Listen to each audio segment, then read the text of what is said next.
We're in the water with the researchers of the Catlin Seaview Survey. Their mission? Map the world's coral reefs, creating a comprehensive study for scientists while giving the rest of us a chance to see their work in real time. 360-degree panoramic images that will soon be used by researchers monitoring the effects of climate change are already available on Google Maps. And a social media campaign connects the team with more than 2 million followers online. Normally we can get the images that we've taken on the dive up within the hour, up on the internet. It's a new approach to science that project director Richard Vevers says should become a model for future research. This is pretty radical from the perspective of science and research to be having this much of a consistent and immediate online presence.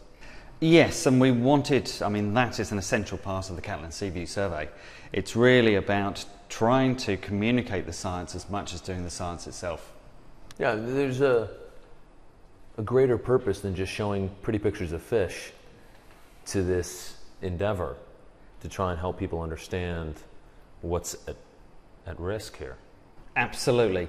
The pretty pictures of the fish are really to start getting people engaged in the first place. Then we want to take people on a journey with us so they actually get involved in the science. So we explain the science but then try to get them involved in the analysis of the data so they really understand what's going on in the oceans.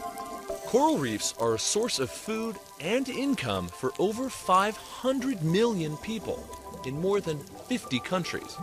But for most of us, they remain out of sight and out of mind. And the neglect has taken its toll. Overfishing, pollution, warming ocean temperatures have all contributed to what scientists are discovering is the reef's rapid decline.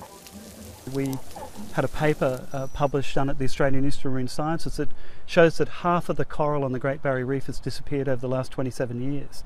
That's a momentous change. And if we continue on that pathway, the Great Barrier Reef will largely not have coral on it.